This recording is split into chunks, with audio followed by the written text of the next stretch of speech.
시작. 아내들아 남편에게 복종하라. 이는 주 안에서 마땅하니라. 남편들아 아내를 사랑하며 괴롭게 하지 말라. 자녀들아 모든 일에 부모에게 순종하라. 이는 주 안에서 기쁘게 하는 것이니라. 아멘. 주님께 하듯 하라, 이런 주제로 오늘 말씀을 선포하겠습니다. 저는 이 가정에 대한 설교를 하기가 가장 힘들어요. 하나님 말씀이기 때문에 하지만은 부활에 대한 설교, 십자가에 대한 설교는 제가 기쁨으로 할 수 있는데, 제가 가정이 행복한 가정을 이루었다 그렇게 말을 못하기 때문에 내 자신을 돌아볼 때 그렇다고 말입니다. 부모에게도 효도하지 못했고 부부간에도 그렇게 행복한 그런 부부라고 내세울 것이 없기 때문에 자신을 돌아볼 때는 말씀을 선포할 수가 없죠. 그러나 하나님 말씀이기 때문에 제가 선포하는 것입니다. 우리 교회 성도들 가운데 회자되고 있는 그런 말들을 들어보면은 우리 교회 인꼬 부부가 있는데 5가정 정도를 내세우더라고요. 제가 그분들 이름을 들어보니까 정말 인꼬 부부다. 정말 이분들은 행복한 가정에 있다. 그런데 속내를 들어보면 정말 그럴지 모르겠어요. 며칠 전에 말 때문에 제가 아내와 다투었어요. 제가 오늘 강단에 서야 하기 때문에 제가 먼저 용서를 구하고 이제 강단에 서는 겁니다. 말로 인해서 가정에 어려움이 오고 불행한 결과가 오기가 쉽습니다. 성경에 보면은 하나님의 사람의 가정들이 그렇게 행복한 가정들이 없었어요. 우리 믿음의 조상 아브라함과 이삭과 야곱의 가정을 보면은 아브라함은 부인 사라의 말을 듣고 첩을 얻어서 13년 동안 가정에 끊임없이 불화가 있었습니다. 이삭은요, 아들 에서를 편애하고 리브가는 야곱을 편애하는 바람에 가정에 불화가 일어났어요. 둘째 아들이 가정을 떠나서 먼 타국으로 갈 수밖에 없었고 어머니 장례를 치르지 못하는 이런 불행한 일이 그 가정에 일어났어요. 야곱은요, 두 아내를 얻었는데 레아와 라헬이죠. 그리고 또 2첩을 얻었어요. 그 가정에 끊임없이 불화가 일어났습니다. 레아와 라헬의 그 다툼 때문에. 그리고 그 자식들 간에도 이런 갈등이 있었습니다. 야곱이 요셉을 편애함으로써 이 10아들이 시기하고 미워하고 결국 요셉을 팔아먹습니다. 그래서 야곱이 피눈물을 흘리는 거죠. 야곱의 생애를 보면은 험악한 세월을 보냈다고 할 정도로 야곱의 가정이 불행했습니다. 행복하지는 못했어요. 그리고 욥의 가정을 보면은 욥이 고난당하고 잿더미에 앉아 있는데 부인이 하나님을 원망하고 죽으라고 떠나는 겁니다. 이 가정이 불행했다고 하는 것을 알 수가 있습니다. 호세아 가정에도 보면은 이 가정이 불행하죠. 아내가 바람 피우고 떠나고 해서 말이죠. 다윗도 가정이 불행합니다. 우리가 알듯이 그 아내들의 갈등 그리고 자식들의 문제로 다윗의 가정도 행복하지 못했어요. 솔로몬 마찬가지고 말이죠. 하나님의 사람들의 이 가정을 보면은 이 가정이 참 행복한 가정을 영위하기가 어렵구나 하는 것을 알 수 있습니다. 눈을 떠서 저를 보세요. 누구나 행복하기를 원하잖아요. 다 행복을 꿈꾸지만은 그러나 이 가정 구성원들, 부부간 그리고 자녀간에 이렇게 정말 화목하고 행복한 가정을 이루기가 쉽지 않다는 거예요. 옛말에 가화만사성이라고 하는 말이 있는데 가정이 화목하면 만사가 뜻대로 이루어진다는 말인데 화목한 가정이 그렇게 많지 않습니다. 화목한 가정을 세우기가 쉽지 않다는 거죠. 정말 주님의 은총이 아니면은 화목한 가정을 이루기가 쉽지 않습니다. 가정은 하나님이 친히 세우신 거룩하고 신성한 곳입니다. 이 가정에 마귀가 침투했어요. 이 가정은 하나님의 삼위일체 형상을 반영하는 곳인데 마귀는 하나님의 형상을 매우 싫어하거든요. 그걸 깨뜨린 겁니다. 에덴 동산에 들어와서 여자인 하와를 유혹해서 가정을 깨뜨린 거죠. 부부 사이에 이게 멀어지고 가인에게 역사에서 동생 아벨을 죽이게 만듭니다. 아주 불행한 일이 그 가정에 일어나는 것입니다. 사탄은 가정이 화목하고 행복한 꼴을 보지 못하는 거예요. 어떠하든지 하나님의 형상을 파괴하고 가정을 불행하게 만드는 것이 마귀의 임무예요. 하나님은 우리 가정이 행복하기를 원하세요. 하나님께서는 이 가정이 주님 모시고 정말 화목하고 행복한 가정이 되기를 원하는데 마귀는 끊임없이 남편과 아내, 부모와 자녀 사이에 이간질하고 그리고 문제를 일으키고 파괴하는 겁니다. 안타까운 일이 아닐 수 없습니다. 세계적인 인물로 큰 업적을 남긴 사람들 중에 불행한 가정이 너무나 많습니다. 그 중에서 러시아의 문호 톨스토이, 그의 아내는 서로 성격과 가치관이 맞지 않아 싸움을 자주 했습니다. 아내는 화를 내고 울기도 하고 고래고래 소리를 지르며 몇 년 동안 집요하게 그에게 정신적인 고통을 주었습니다. 마음에 들지 않는 일이 있으면 발작을 일으켜서 그를 위협했습니다. 1910년 10월 어느 눈 내리는 밤에 83세의 톨스토이는 가정의 불화를 참고 견딜 수 없는 나머지 정처 없이 집을 나오고 말았습니다. 11일 후에 그는 어느 역에서 숨을 거두었습니다. 죽음을 눈앞에 둔 그에게는 아내를 절대로 곁에 오지 못하게 해달라는 것이 그의 소원이었습니다. 부인의 입장에서 불평을 말할 만한 이유는 충분히 있었을 것입니다. 그러나 그들의 결혼 생활은 비극으로 끝이 나고 말았습니다. 링컨 대통령도 그 부인의 악취였다는 거예요. 서로 다툼이 많았습니다. 그 비서들이 그걸 보았습니다. 요한 웨슬리도 부인의 악처였어요. 요한 웨슬리를 때리고 고함을 지르는 것을 근처에 있는 사람들이 보았다고 했습니다. 그러니까 참 이런 유명한 분들의 가정도 이 불행한 그런 일들이 많이 일어났다고 하는 것을 알 수가 있습니다. 남녀 간의 사랑의 수명은 그렇게 길지 않습니다. 미국 코넬 대학 연구팀의 연구 결과 남녀가 결혼해서 애정을 느끼는 기간이 18개월에서 30개월 정도라고 하는 결론을 얻었습니다. 이 단계가 지나면 상대방을 보아도 더 이상 가슴이 뛰거나 손에 땀이 나는 일이 없다고 하는 겁니다. 대개 결혼한 후 신혼 때는 미룰 기간에는 서로 좋아서 못 견딥니다. 그러나 함께 가정생활을 영위하다 보면은 남편이 양말을 벗어서 아무데나 던져놓고 변기 뚜껑을 열어놓고 덮지 않고 이런 것들이 눈에 떠이기 시작하면서 잔소리가 나기 시작합니다. 한 가지 잘못을 지적하면은 당신은 뭐 잘하는 게 있어? 그래서 10가지 잘못을 들고 역습합니다. 그래서 왜 내가 저런 사람과 결혼했나? 내가 눈에 못이 씌었나? 아무리 후회해보고 아무리 가슴을 쳐도 소용이 없는 겁니다. 별거하고 이혼하는 가정이 늘어납니다. 1987년도에는 37만 3천 쌍이 결혼했는데 이혼은 4만 1천 쌍이 했습니다. 그러나 지금은 그때보다 3.5배나 이혼율이 늘었습니다. 결혼하는 비율은 10만 쌍이 줄었는데 이혼은 3.5배로 늘어났습니다. 며칠 전에 뉴스를 보니까요, 결혼하는 율의 50%가 이혼한다는 겁니다. 그러니까 우리 한국 사회도 미국과 똑같아지는 겁니다. 50%가 이혼하는 겁니다. 예전에는 배우자의 불륜 때문에 이혼하는 사례가 가장 많았는데 현재는 불륜은 8.6%밖에 되지 않습니다. 지금은 44.7%, 약 절반이 성격 차이로 이혼한다는 것입니다. 또 14.4%는 부부 불화가 아니고 시누이, 시어머니, 그리고 장모, 장인 때문에 이혼한다는 겁니다. 성경은 배우자의 폭언이나 폭력으로부터 아내를 보호하기 위해서 이혼이 허락되었고요, 서로 배우자의 간음으로 인한 이혼은 주님도 허락하셨습니다. 그 외에는 성경은 이혼을 금하고 있는 것입니다. 그럼 우리가 행복한 가정을 이루고 화목한 가정을 이루기 위해서 어떻게 하면 좋을까요? 다윗 중찬단이 부른 찬양대로 주의 가정으로 만들어야 됩니다.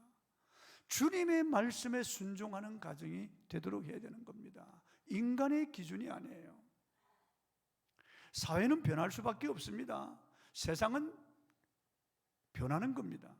이 변하는 것은 진리가 아니에요. 변화무쌍한 세상에서 변하지 않는 영원한 진리인 하나님의 말씀을 붙잡고 말씀 위에 세우는 그 가정이 행복하고 화목한 가정이 될 수 있는 것입니다. 내 생각, 내 감정, 내 의지와 상관없이 말이죠. 세상의 어떤 가치와 사상과 흐름과 상관이 없이 하나님이 주시는 말씀 위에 세워진 가정이 그게 행복한 가정이에요. 여호와께서 집을 세우지 아니하시면 집을 세우는 자의 수고가 헛되며 무너진다는 겁니다. 그러므로 우리가 주의 말씀으로 돌아가야 돼요. 성경은 아내는 남편에게 복종하라고 말씀하고 있습니다. 본문 3장 18절입니다. 아내들아 남편에게 복종하라. 이는 주 안에서 마땅하리라. 이런 말씀을 하면은 우리 아내된 분들은 굉장히 불쾌하게 생각하는 분들도 있습니다. 아니 인권이 동등한데 남자나 여자 차별하는 건가? 뭐 성경이 뭐 이래? 아니 아내들이 왜 남편에게 복종해? 이런 법이 어디 있어? 시대에 뒤떨어진 말씀이야. 현실에 맞지 않는 말씀이야. 그렇게 주장하려고 하는 그런 분들이 있을 겁니다. 이해합니다. 그러나 여러분, 세상이 어떻든 간에 하나님의 말씀은 진리입니다. 에베소서 5장 22절입니다. 아내들이여 자기 남편에게 복종하기를 주께 하다다라. 남의 남편이 아니고 자기 남편에게 복종하기를 주께 하다다라. 주님께, 교회가 주님에게 복종하듯이. 절대 교회는 주님에게 복종하지 않습니까? 교회가 어떻게 주님에게 불순종할 수 있겠습니까? 교회라면은 주님께 복종합니다. 마찬가지로 아내들도 남편에게 복종하기를 주께 하다라고 하는 겁니다. 이 복종이라고 하는 단어는 굉장히 강한 어조입니다. 순종이라고 하는 단어는 내가 따르고 싶으면 따르고 따르기 싫으면 따르지 않는 거예요. 내 감정이 따를 때, 감흥할 때 내가 따르는 것을 순종이라고 합니다. 그러나 복종은 내가 하기 싫어도 내 의지와 상관없이 따르는 것을 복종이라고 하는 것입니다. 교회가 그리스도에게 복종하듯이 아내들도 남편에게 복종하라고 성경은 계속 말씀하십니다. 에베소 5장 23절입니다. 이는 남편이 아내의 머리됨이 그리스도께서 교회의 머리됨과 된 것 같으니 그가 바로 몸의 구주시니라. 이는 남편이 아내의 머리됨이 그리스도께서 교회의 머리됨과 같으니 그가 바로 몸의 구주시니라. 여러분, 성경은 남자나 여자나 인권이 동등하고 인격적으로 동등하다고 말합니다. 남편이나 아내나 성경은 동등하다고 말씀하고 있어요.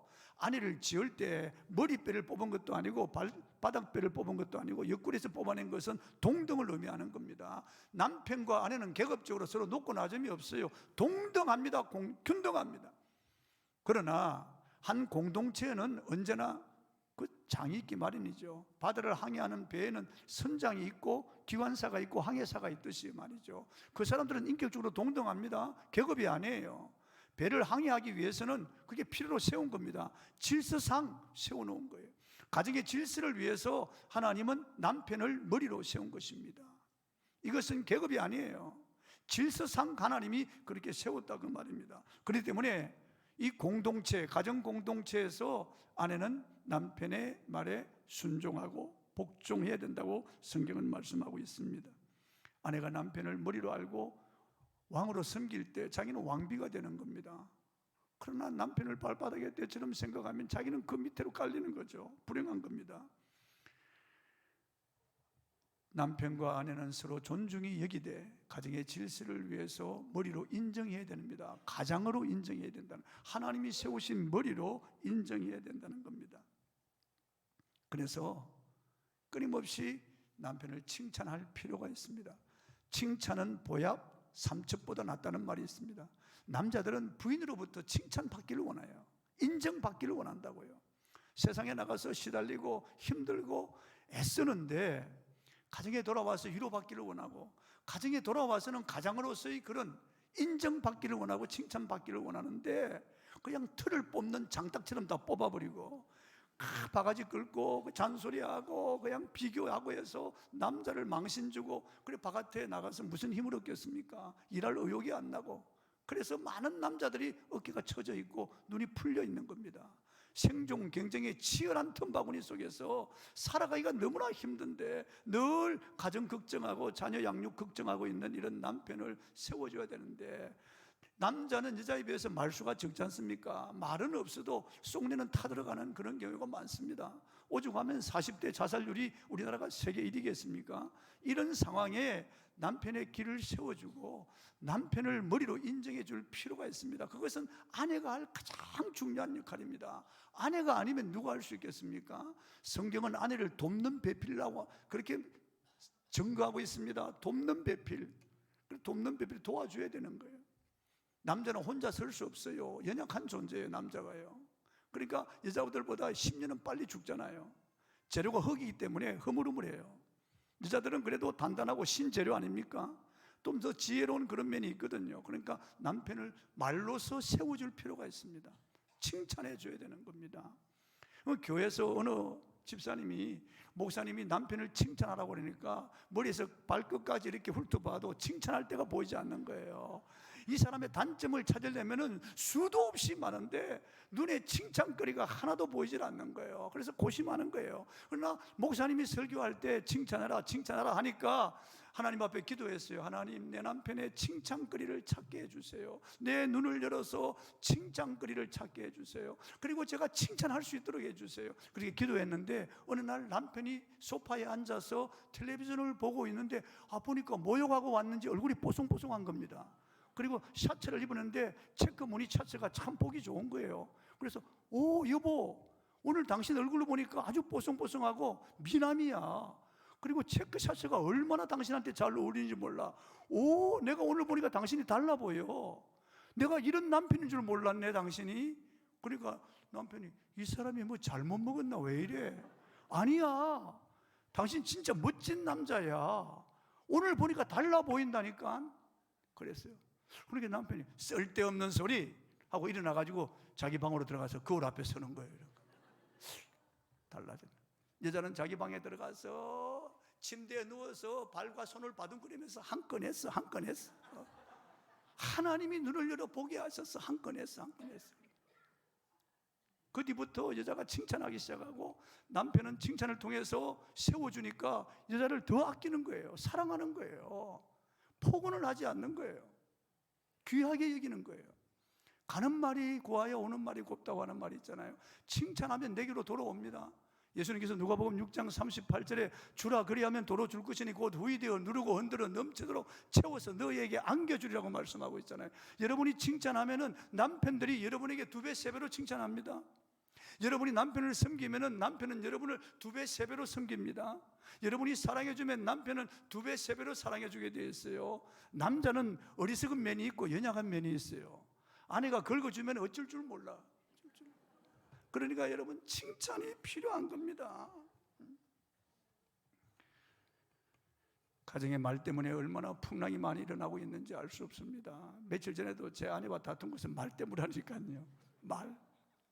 별거 아닌 말 한마디 때문에 서로 핏대 세우고 화가 나는 겁니다. 그러니까 정말 말을 조심해야 돼요. 다윗은 하나님 내 입에 파수꾼을 세워달라고 기도했습니다. 오죽하면 그렇겠어요? 우리는 하나님 앞에 기도할 때 내 혀에 할례해달라고 기도하고 예수의 피로 씻어달라고 기도해야 됩니다. 칭찬하는 말, 감사하는 말을 많이 해야 돼요. 당신 때문에 내가 감사해. 참 당신을 볼 때마다 내가 위로받아. 정말 하나님 앞에서 내가 감사할 것이 너무 많아. 그래서 아내는 남편에게 감사하고 칭찬하고 그리고 믿음의 말을 하고 기도해 줘야 됩니다. 에스더가 죽으면 죽으리라고 기도하고 아수에로 왕 앞에 나아갈 때 아수에로 왕이 에스더를 보는 순간 이게 너무나 황홀하게 보이는 거예요. 자기 아내인데 그렇게 예뻐 보일 수가 없는 거예요. 정신이 나갈 정도로 그렇게 예쁘게 보였다는 겁니다. 오, 에스더요, 그대의 소원이 무엇이뇨? 내 나라의 절반이라도 주겠다. 완전히 정신이 나가버린 거예요. 그러니까 하나님 앞에 기도할 필요가 있어요. 에스더가 기도한 것처럼 내 눈을 열어서 남편의 좋은 점을 보게 해달라고, 언제나 남편을 칭찬하고 감사할 수 있도록 해달라고 기도하면은 부족한 사람이라도 하나님은 얼마든지 그렇게 만들어 주시는 거예요.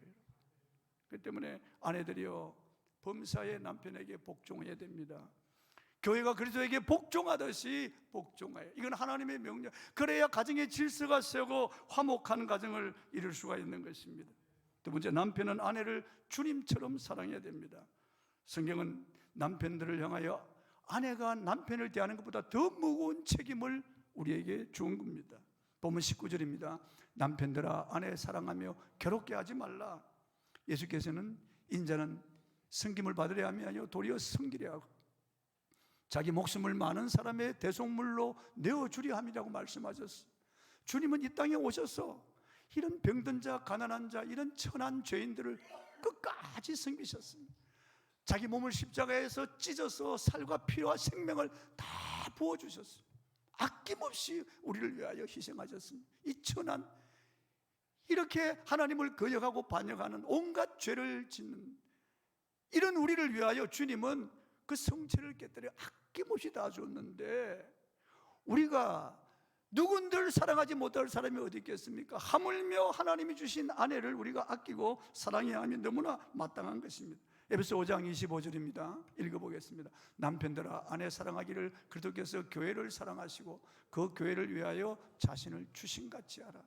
이 교회가, 주님이 교회를 사랑하여 자기 자신을 다 내어준 것처럼 남편들은 아내를 그렇게 사랑하라는 겁니다. 희생하라는 거죠. 에베소 5장 28절입니다. 이와 같이 남편들도 자기 아내 사랑하기를 자기 자신과 같이 할지니 자기 아내를 사랑하는 자는 자기를 사랑하는 것이라. 결혼은 무겁고 힘든 십자가를 지고 가는 것이라고 어느 분이 말했습니다. 나 옳다고 생각합니다. 참 결혼 생활이 쉽지 않습니다. 힘든 거예요. 30년 이상 이렇게 서로 다른 환경에서 이렇게 살아온 사람들, 여자 남자 기질이 다르고 성격이 다 다르잖아요. 어떻게 맞추어 가면서 살겠습니까? 불협화음이 일어나지 않는 그런 가정이 없습니다. 모두가 다 문제가 있고 다툼이 있고 갈등이 있는 거죠. 아픔이 있는 겁니다. 그러나 주님을 가정의 주인으로 모시고 있기 때문에 주님 앞에서의 우리가 삶을 사는 것입니다. 내가 참고 인내하며 희생하며 사는 것입니다. 오늘 글에 보니까 부부관계는 무엇인가 그런 글이 있어요. 읽어보니까 20대는 사랑으로 살고 30대는 노력으로 지탱하고 40대는 인내로 꾸려나가고 50대는 체념으로 살다가 60대에 이르렀어야 불쌍하게 여기고 감사하게 여기며 산다는 것입니다. 제가 이 글을 읽어보니까 그렇다는 생각이 드는 겁니다. 그래, 여러분 60까지 잘 견뎌보십시오. 그러면 좋은 날이 옵니다. 그때는 감사하게 생각이 되고 볼 때, 상대방을 볼 때 처근하게 생각이 드는 겁니다. 저 사람이 나를 만나서 고생 많이 했지. 그래도 내 아내가 참 수고를 많이 해서 자식 키운다고, 내 남편이 정말 이 힘든 세상에서 우리 가정을 양육한다고 힘들게 고생했지. 불쌍하게 여기는 거죠. 아유, 저 주름살 흰머리도 처근하게 여기게 되는 것입니다. 처음에는 육정으로 살고 그 다음 인정으로 살고 그 다음 동정으로 살고 나중에는 처근하게 여기며 서로 간에 감사하며 여기며 산다는 것입니다. 결혼생활 30%는 사랑이고 70%는 용서라고 하는 거예요. 용서. 그러니까 우리가 용서해야 되는 겁니다. 서로 불쌍히 여기고 서로 용서하며 사는 겁니다. 우리가 실수할 때가 있습니다. 그러면 내가 잘못했다고 먼저 사과해야 돼요. 사과해야 돼요. 제 아내는 좀 사과를 안 하는 편이에요. 언제나 제가 먼저 사과를 하게 되죠. 아마 이런 것 같아요. 너가 주일날 강단에 서려면 먼저 사과해야지. 어디 두고 보자 아마 그러는 것 같아요. 제가 먼저 사과하지 않습니다. 부부싸움 대부분은 말로 생기는 겁니다. 말 조심해야 됩니다. 말로 서로 존중해 여기는 언어를 사용해야 됩니다. 그래서 감사하고 칭찬하고 덕을 세우는 아름다운 말을 하고 사랑의 말을 하고 믿음의 말을 하고 축복의 말을 하고 언제나 좋은 말을 해야 됩니다.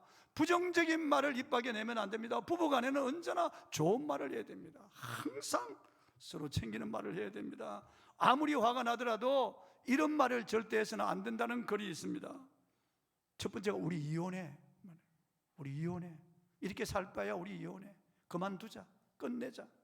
두 번째, 그러는 당신은 어떤 줄 알아? 상대방이 화살을 던지면 슈루탄을 던지는 거예요. 세 번째, 옆집 남편처럼 할 수 없어. 아무개 집사처럼 할 수 없어. 당신 왜 그래? 다른 사람들 좀 봐. 어떻게 하는지. 네 번째, 어린애처럼 굴지 마. 다섯 번째, 당신 예전과 똑같은 실수를 한 거잖아. 당신 이게 도대체 몇 번째야? 여섯 번째, 말도 안 되는 헛소리 하지 마. 일곱 번째, 또 그따위로 말할 줄 알았어. 여덟 번째, 난 지금 당신 말 듣고 싶지 않아. 아홉 번째, 모든 게 당신 때문이야. 열 번째, 당신이 먼저 시작했잖아. 11번째, 내가 농담이라고 했잖아. 12번째, 당신은 구제불능이야.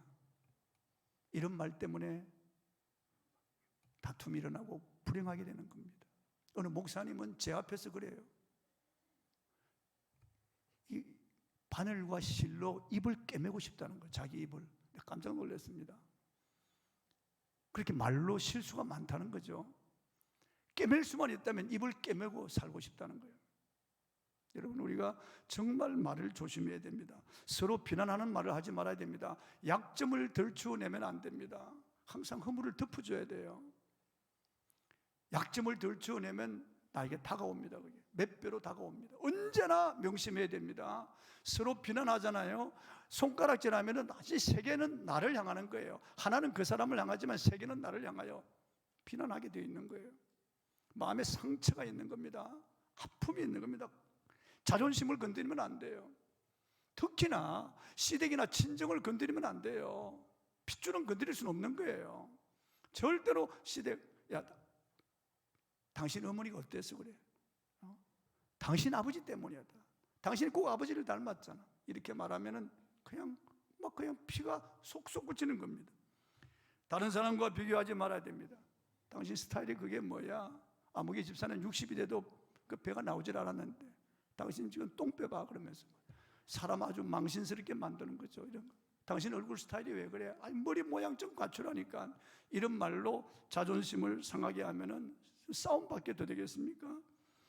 부부는 서로 기도하면서 서로 섬겨야만 행복한 가정을 이룰 수 있습니다. 참고 인내해야 됩니다. 계속해서 참고 인내해야 됩니다. 용서하고 사랑해야 됩니다. 섬겨야 됩니다. 너가 먼저 잘하면 나도 너에게 잘할 수 있는데 이런 말을 하면 안 됩니다. 하나님은 나에게만 주신 말씀이에요. 아내에게만 주신 말씀이고 남편에게만 주신 말씀이에요. 절대 먼저 받으려고 하지 마시고 내가 먼저 대접하면은 행복한 가정을 이룰 수가 있습니다. 이게 정말 잘 되지 않습니다. 인간은 이기적인 그런 존재예요. 받으려고만 하는 겁니다. 너가 잘해보라는 겁니다. 마태복음 7장 12절입니다. 한번 읽어보겠습니다. 그러므로 무엇이든지 남에게 대접을 받고자 하는 대로 너희도 남을 대접하라. 이것이 율법이요 선지자니라. 이게 성경 전체라는 거예요. 내가 아내를 먼저 대접하면 아내는 나를 대접하게 돼요. 내가 남편을 먼저 대접하면 나에게 반드시 대접하게 되어 있다는 거예요. 이게 진리입니다, 여러분. 아내가 남편에게 복종하기 시작하면 그 가정이 화목하고 남편 아내를 자기 몸처럼 아끼고 사랑하면 행복하게 되어 있다는 겁니다. 아내에 대해서 말씀은 내가 생각할 것이 없어요. 남편에 대한 말씀을 내가 생각할 것이 없어요. 하나님이 나에게 주신 말씀만 실천하려고 하고 기도하면서 노력하면 행복한 가정을 이루게 될 줄 믿습니다. 마지막으로 부모를 공경해야 됩니다. 부모 공경. 본문 20절입니다. 읽어보겠습니다. 자녀들아 모든 일에 부모에게 순종하라. 이는 주 안에서 기쁘게 하는 것이니라. 여러분 보세요. 요즘 이 노인들이 너무나 불쌍해요. 70대 80대 노인들, 우리 한국을 이렇게 세운 주역들인데 피땀 흘려 수고한 주역들이 오늘날 독거 노인으로 홀로 살아가는 노인들이 너무나 많고 자식들에게 냉대 괄시받는 노인들이 너무나 많다는 겁니다. 10계명, 인간과 인간이 지켜야 할 계명 가운데 첫 번째 계명이 내 부모를 공경하랍니다. 이는 내가 너에게 준 땅에서 잘되고 장수하리라. 모든 계명은 하라 하지 말라 그리고 끝나는 거예요. 하는 명령이에요. 계명은요. 그런데 부모 공경만은 약속이 들어가 있습니다. 내가 땅에서 잘되고 장수하리라. 에베소 6장 2절 3절입니다. 읽어보겠습니다. 내 아버지와 어머니를 공경하라. 이것은 약속이 있는 첫 계명이니 이로써 내가 잘되고 땅에서 장수하리라. 이런 보세요. 효도하는 집안의 자녀들이 장수합니다. 잘됩니다. 그는 불신자나 신자나 할 것 없이 효도하는 가정의 자녀들은 잘 되는 것을 볼 수가 있습니다. 하나님 말씀이 진리이기 때문에 여러분이 잘 되고 여러분이 장수하려면은 여러분 부모에게 잘하십시오. 룻을 보십시오. 시어머니 빈털털이 가난하고 늙은 그 시어머니를 따라가서 복양했더니 보아스의 아내가 되고 그리고 다윗의 정조모가 되는 영광을 얻고 성경 한 권의 주인공으로 우뚝 서는 겁니다. 여러분 부모를 공경해야 됩니다. 불쌍히 여겨야 됩니다. 부모 공경은 이 공경이라고 하는 그 말은요 하나님에게 사용되는 그런 티마라고 하는 말을 썼습니다. 하나님을 공경하듯이 부모를 공경하라고 하는 겁니다. 왜냐하면 부모는 하나님의 대리자이기 때문에 생명을 이어준 그런 통로이기 때문에 부모를 존중히 여기고 부모에게 공경하라고 하는 것입니다. 부모에게 순종하라는 이 말씀을 지키고 부모를 공경하라고 하는 이 말씀을 지켜서 여러분 부모 공경하시기 바랍니다. 어버이 주일 우리는 효도해야 됩니다. 이 주일만 아니고 365일 동안 우린 부모를 공경해야 돼요. 1000년이 지나고 10,000년이 지나도 변함없는 것은 살아있을 때 효도하라는 겁니다. 부모님이 살아있을 때 효도하라는 겁니다. 죽고 난 다음엔 애달타 해도 소용이 없는 겁니다. 살아있을 때 효도를 다해야 됩니다.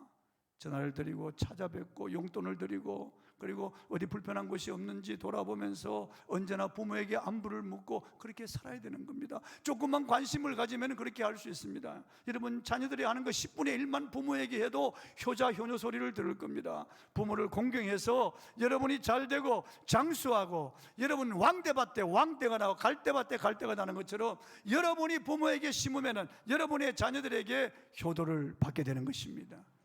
그러므로 스스로 다짐해야 됩니다. 아내들이여 남편에게 복종하기를 죽게 하더라.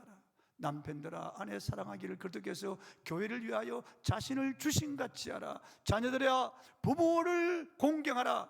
약속 있는 첫 계명이라고 하신 겁니다. 그래서 우리가 이 모든 것들을 희생하고 섬기면서 인내하면서 노력할 때 우리의 가정은 화목하고 행복한 가정을 이룰 줄로 믿습니다. 찬송하겠습니다.